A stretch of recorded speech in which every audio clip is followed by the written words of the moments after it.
Hello guys, তো finally আজকে হচ্ছে 15 তারিখ, মেয়ের 15 তারিখ। আজকে এখানে আপনার কানাডার মধ্যে পাই নেটওয়ার্কের যে অনেক বড় একটা কনফারেন্স হচ্ছে, ক্রিপ্টোকারেন্সি মার্কেটের কনফারেন্স অলরেডি শুরু হয়ে গেছে। এই কনফারেন্স থাকবে 3 দিন। অলরেডি কিন্তু কিছু আপডেট অলরেডি পাই নেটওয়ার্কে নিয়ে বের হয়ে এসেছে।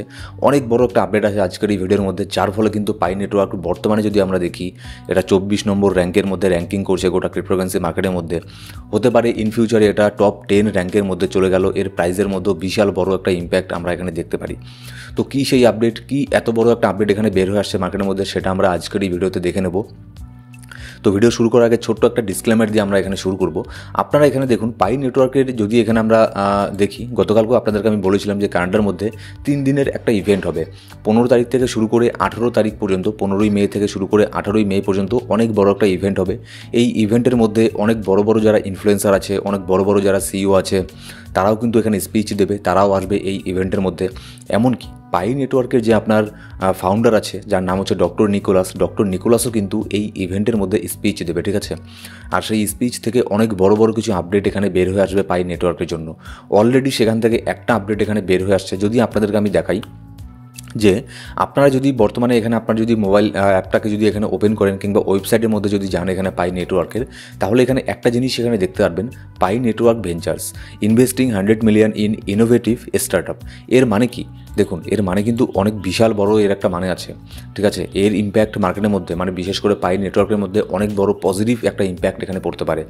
তো আমি আপনাদেরকে একদম সহজভাবে বুঝিয়ে দিচ্ছি যে এই আপডেটটা কী আপডেট, ভেঞ্চার এর মানে কি। দেখুন, মনে করুন একটা কোম্পানি আছে, যে কোনো একটা নতুন কয়েন মার্কেটের মধ্যে আসলো, A to Z যে কোনো একটা কয়েন হতে পারে, যেমন ধরুন গ্লঙ্ক এটা প্রজেক্ট মার্কেটের মধ্যে এখানে আসলো। এবার অনেকেই এখানে কী ভাবলো, যারা ধরুন যারা বড় বড় ইনভেস্টার আছে, যেমন হচ্ছে আপনার এরিক ট্রাম্প, তারপর হচ্ছে মাইকেল সেলার, কিংবা তারপর বাইন্যান্সের সিইও, তারপর MEXC, বিটগেট, এইসব এক্সচেঞ্জ কিংবা বড় বড় যারা আপনার কোম্পানি আছে, যারা ইনভেস্ট করে কোনো একটা প্রজেক্টের মধ্যে। মনে করুন তারা দেখলো এই প্রজেক্টটা খুব ভালো, এই প্রজেক্টের মধ্যে আমি যদি ইনভেস্ট করি মিলিয়নস অফ ডলার, তাহলে আমার এখানে অনেক বড় একটা প্রফিট হবে। এবার যারা এখানে ইনভেস্ট করে তাদেরকে বলে হচ্ছে আপনার ভেঞ্চার, ঠিক আছে। এই জিনিসটা আপনি বুঝতে পারেন যে ভেঞ্চার কাকে বলে।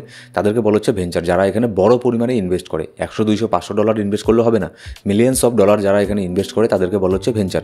এবার এখানে পাই নেটওয়ার্কের সাথে এর কি সম্পর্ক, নিচে দেখুন লেখা আছে investing 100 million in innovative startup.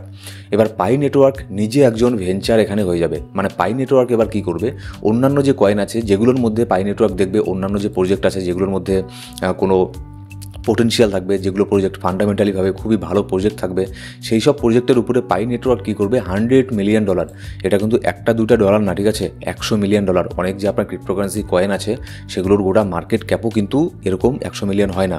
100 million dollar pi network নিজের থেকে ইনভেস্ট করবে নতুন নতুন প্রজেক্টের উপরে। এবার এর ফলে কি হবে, এর ফলে কিন্তু যারা এখানে পাই কয়েনকে আপনারা হোল্ড করছেন তাদের জন্য অনেক বড় একটা সুযোগ, ঠিক আছে। তারা এখানে সম্পূর্ণ ফ্রিতে অনেক কিছু এখানে আপনার এয়ারড্রপ এখানে পেতে পারেন। কেমন করে পাবেন আপনাদেরকে আমি বলছি। দেখুন, মনে করুন পাই নেটওয়ার্ক দেখলো যে পাই নেটওয়ার্ক সব কিছু রিসার্চ করে দেখলো যে এই যে কয়েনটা আছে গ্লঙ্ক, এটা হচ্ছে একটা নতুন প্রজেক্ট। আমি জাস্ট একটা এক্সাম্পল দিচ্ছি, এই প্রজেক্টের উপরে যে ইনভেস্ট করবে এরকম কিন্তু না, ঠিক আছে। আমি জাস্ট একটা এক্সাম্পল দিচ্ছি যে ধরুন পাই নেটওয়ার্ক তারা দেখলো, তাদের টিম, যে গ্লঙ্ক এই যে প্রজেক্টটা আছে, এই প্রজেক্টটা আমার কাছে খুব ভালো লাগলো, এই প্রজেক্টটা ভবিষ্যতে ভালো কিছু করতে পারে, এর পোটেনশিয়াল আছে। তো সেই জন্য পাই নেটওয়ার্ক কী করবে, পাই নেটওয়ার্ক চাইলে 100 মিলিয়ন ডলারের থেকে হয়তো 10 মিলিয়ন ডলার কিংবা 20 মিলিয়ন ডলার এই প্রজেক্টের উপরে ইনভেস্ট করে দিল, ঠিক আছে।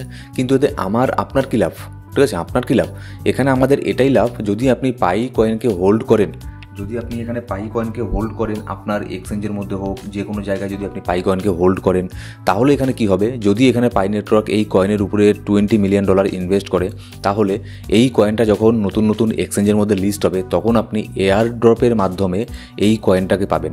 আপনি কেন পাবেন এই কয়েনটাকে এয়ার ড্রপের মাধ্যমে, আপনাকে তো কিছু করতে লাগবে। আপনি এই জন্যই পাবেন, কারণ হচ্ছে আপনি পাই কয়েনের হোল্ডার, আপনি পাই কয়েনকে মাইনিং করছেন। যদি আপনি অনেক দিন থেকে পাই কয়েনকে মাইনিং করে থাকেন, তাহলে এখানে নিরাশ এখানে হবেন না। নিত্য নতুন প্রজেক্ট এখানে মার্কেটের মধ্যে এখানে আসবে, পাই কয়েন যেসব কয়েনের উপরে এখানে আপনার ইনভেস্ট করবে, ভেঞ্চার এখানে হয়ে যাবে পাই কয়েন যেসব কয়েনের মধ্যে, সেই সব কয়েনের কিন্তু এয়ার ড্রপ আপনি এখানে পাবেন। যেমন যদি গ্লঙ্ক কয়েনের উপরে যদি পাই কয়েন এখানে ইনভেস্ট করে দেয়, তাহলে দেখা গেল গ্লঙ্ক কয়েন যখন, এখন তো বর্তমানে এই কয়েনটা কোনো এক্সচেঞ্জের মধ্যে লিস্ট করা নেই, এটা ডিসেন্ট্রালাইজ এক্সচেঞ্জের মধ্যে আছে, ডেক্সের মধ্যে আছে। তো যখন এই কয়েনটা যখন নতুন এক্সচেঞ্জের মধ্যে এখানে লিস্ট হবে, যেমন বিটগেট, বাইবিট, বাইন্যান্স, এইসব এক্সচেঞ্জের মধ্যে যখন লিস্ট হবে, তখন আপনি এই কয়েনের কিন্তু কিছুটা অংশ হলেও এয়ার ড্রপ হিসেবে আপনি সম্পূর্ণ ফ্রিতে পেয়ে যাবেন। এটার মানে হচ্ছে এটাই। এবার 1 নম্বর প্রফিট এটা গেল। এবার 2 নম্বর কি, 2 নম্বর এখানে পাই কয়েনের পোটেনশিয়াল এখানে বাড়বে। যখনই একটা কোম্পানি, যখনই একটা প্রজেক্ট নিজের থেকে ভেঞ্চার হয়ে যায়, তখন কিন্তু তার পোটেনশিয়াল অনেক বড় এখানে আপনার একটা হয়ে যায়, ঠিক আছে, তাদের প্রজেক্টের মধ্যে অনেক বড় একটা স্পাইক করে। ঠিক তেমনই হচ্ছে পাই নেটওয়ার্কের কমিউনিটি, পাই নেটওয়ার্কের টিম, তারা যদি এখানে অলরেডি তারা এখানে ভেঞ্চার এখানে হয়ে গেছে। এবার আপনি হয়তো বলতে পারেন তাহলে পাই নেটওয়ার্কের ভেঞ্চারকে, দেখুন পাই নেটওয়ার্কের উপরেও কিন্তু অনেকেই ইনভেস্ট এখানে করেছে, যেমন বাইন্যান্স ল্যাবের থেকে ইনভেস্ট আছে, MEXC থেকে ইনভেস্ট আছে, আরও বেশ কিছু বড় বড় কোম্পানির থেকে কিন্তু পাই নেটওয়ার্ককে এখানে ব্যাকিং এখানে দেওয়া আছে, মানে পাই নেটওয়ার্কের উপরে তারাও এখানে ইনভেস্ট এখানে করেছে। যেমনটা অন্যান্য কোম্পানি পাই নেটওয়ার্কের উপরে ইনভেস্ট এখানে করেছে, ঠিক তেমনই এবার পাই নেটওয়ার্কও কিন্তু অন্যান্য কোম্পানির উপরে, অন্যান্য নতুন নতুন প্রজেক্টের উপরে, যেসব প্রজেক্টকে তাদের এখানে ভালো মনে হবে, যেসব প্রজেক্ট তাদের কাছে স্ট্রং মনে হবে, সেই সব প্রজেক্টের উপরে কিন্তু এবার পাই নেটওয়ার্কও এখানে ইনভেস্ট এখানে করবে। তো আপাতত পাই নেটওয়ার্কে এটা একটা নতুন একটা আপডেট এখানে বের হয়ে আসলো সকাল সকাল, সেই জন্য আমি ভাবলাম যে আপনাদের সাথে আমি এই আপডেটটাকে এখানে শেয়ার এখানে করে দিই, ঠিক আছে। আর এখানে এটা কিন্তু ভুলে যাবেন না, আজকের থেকে শুরু করে 3 দিন কানাডার মধ্যে এই ইভেন্টটা চলবে, 2025 কনসেনসাস বলে এই ইভেন্টটা চলবে। এই ইভেন্টের মধ্যে কিন্তু আপনার যে পাই কয়েনের যে ফাউন্ডার আছে সেও কিন্তু স্পিচ দেবে, সেটা আজকেও স্পিচ দিতে পারে, কালকেও দিতে পারে, কিংবা পরশুদিনও দিতে পারে। এবার যখনই স্পিচ দেবে নিশ্চয়ই সেখান থেকে কিছু না কিছু পজিটিভ কিছু এখানে বের হয়ে আসবে, কোনো লিস্টিংয়ের নিউজ বের হয়ে আসতে পারে, KYC নিয়ে কোনো আপডেট এখানে বের হয়ে আসতে পারে, মাইগ্রেশন নিয়ে কোনো কিছু এখানে আপডেট বের হয়ে আসতে পারে। তো অবশ্যই কিন্তু এইসব আপডেটের জন্য আমাদের যে টেলিগ্রাম গ্রুপ আছে সেখানে ফলো করে রাখবেন। ডেসক্রিপশন বক্সের মধ্যে প্রথম কমেন্টের মধ্যে সব ধরনের লিঙ্ক পেয়ে যাবেন। আর আমি মাঝে মধ্যেই সেখানে ফ্রি সিগন্যালও দিয়ে থাকি, আপনি চাইলে সেই গ্রুপে জয়েন করে দিতে পারেন। আর পাই নেটওয়ার্কের যে কোনো আপডেটের জন্য অবশ্যই আমাদের এই ইউটিউব চ্যানেলকে সাবস্ক্রাইব করে পাশে বেল বাটন প্রেস করে অল সিলেক্ট করে রাখবেন প্রত্যেকটা ভিডিও আপডেট সবার আগে পাওয়ার জন্য। Thank you so much guys.